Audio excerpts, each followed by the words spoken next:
Pemerintah terus mengupayakan terobosan baru dalam memperluas pasar ekspor pertanian, salah satunya dengan memanfaatkan peran strategis Uni Emirat Arab. Kerjasama dengan Uni Emirat Arab berpotensi jadi jembatan penting dalam memperluas ekspor pertanian Indonesia ke Timur Tengah, Afrika hingga Eropa. Pemerintah terus mengupayakan terobosan baru dalam memperluas pasar ekspor pertanian. Salah satunya dengan memanfaatkan peran strategis Uni Emirat Arab sebagai simpul logistik dan distribusi global. Usai menggelar pertemuan dengan Duta Besar Uni Emirat Arab untuk Indonesia, Abdullah Salim Al-Dahairi, Wakil Menteri Pertanian Sudaryono menyebutkan kerjasama dengan Uni Emirat Arab berpotensi menjadi jembatan penting dalam memperluas ekspor pertanian Indonesia ke Timur Tengah, Afrika hingga Eropa. Dalam pertemuan tersebut juga dibahas berbagai peluang penguatan ekspor, khususnya untuk komoditas unggulan Indonesia seperti ayam, telur, buah tropis, kelapa sawit, dan rempah-rempah. Kita kan di pertanian ingin meningkatkan ekspor, meningkatkan bagaimana kita bisa meningkatkan jumlah nilai ekspor yang kita bisa ekspor langsung ke seluruh dunia, dan kita butuh channel-channel itu, dan salah satu channelnya adalah melalui UAE, melalui Uni Emirat Arab gitu. Uni Emirat Arab selama ini memang dikenal sebagai mitra dagang utama Indonesia di kawasan Teluk yang memiliki jaringan logistik global yang solid. Berdasarkan data BPS pada tahun 2024, Indonesia mencatatkan surplus perdagangan pertanian dengan Uni Emirat Arab sebesar 499,89 juta dolar Amerika Serikat. Dalam upaya memperkuat peran UMKM dalam ekosistem halal, pemerintah memberikan kemudahan berupa sertifikasi halal secara gratis. Penguatan sektor halal jadi salah satu pilar utama pembangunan ekonomi nasional. Pemerintah terus mengoptimalkan potensi ekonomi syariah nasional sebagai upaya menjadikan Indonesia sebagai pusat ekonomi syariah dunia. Salah satu langkah yang dilakukan secara inklusif adalah dengan mendorong investasi di sektor industri halal, memperkuat keuangan syariah, serta memfasilitasi inovasi teknologi dalam ekosistem ekonomi syariah.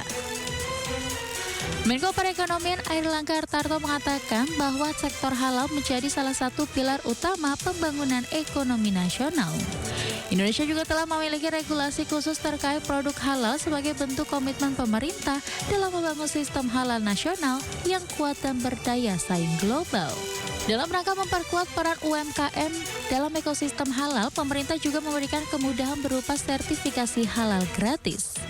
Selain itu, pelaku UMKM saat ini hanya harus mengikuti proses sertifikasi yang telah disederhanakan melalui mekanisme deklarasi mandiri dan kewajiban transparansi komposisi produk yang memungkinkan UMKM menyatakan kehalalan produknya secara langsung. Kita ini adalah satu-satunya negara yang mengatur mengenai produk halal di dalam undang-undang. Di mana negara lain adalah yang diatur adalah yang non halal. Jadi tentu pekerjaan bagi badan BPJPH itu menjadi sangat berat karena seluruh produk wajib disertifikasi halal. Nah, tentu pemerintah sudah memberikan keberpihakan kepada UMKM, untuk UMKM halalnya gratis. Sektor makanan dan minuman halal diklaim pemerintah telah berkontribusi hampir 40% terhadap keseluruhan aktivitas ekonomi nasional. Untuk itu, pemerintah memastikan terus mendorong pengembangan sertifikasi halal agar produk halal nasional juga dapat diakui di negara lain.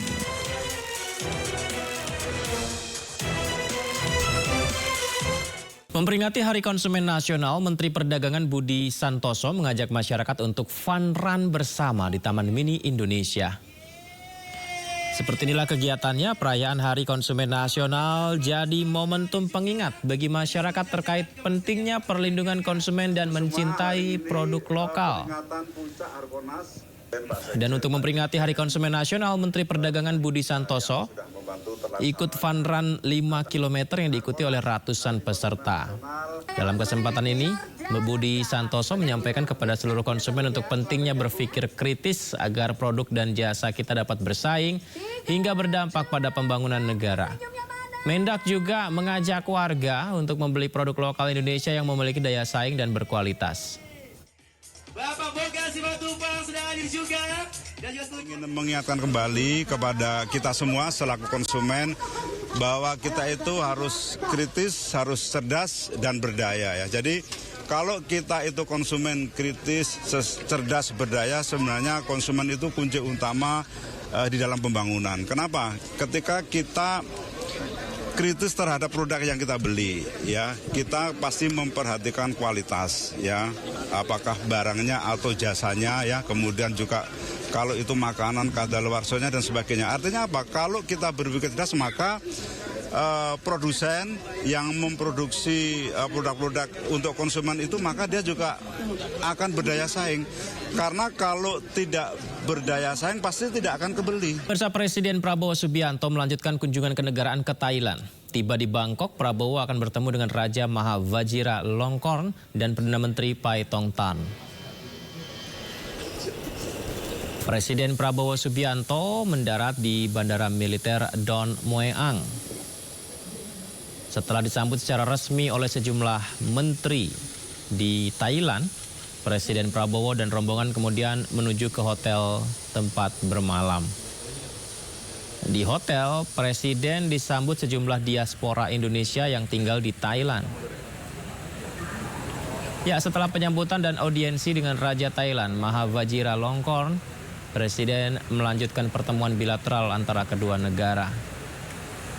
Kunjungan Presiden Prabowo ini diharapkan menjadi tonggak penguatan hubungan strategis dan kerjasama bilateral antara Indonesia dan Thailand.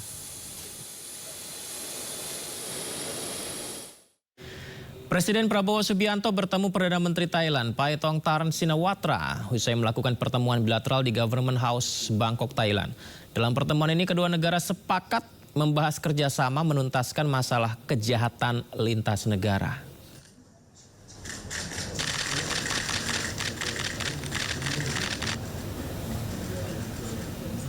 Presiden Prabowo juga mengucapkan terima kasih kepada pemerintahan Thailand yang membantu korban perdagangan orang dari Indonesia.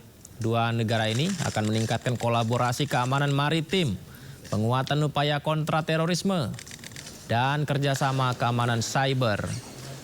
Tidak hanya itu, dalam pertemuan ini kedua negara juga sepakat meningkatkan pengembangan dan standarisasi industri halal dan ekonomi digital di bidang vintage, e-commerce, dan infrastruktur. Sementara di bidang pangan, dua negara sepakat fokus menguatkan ketahanan rantai pasok.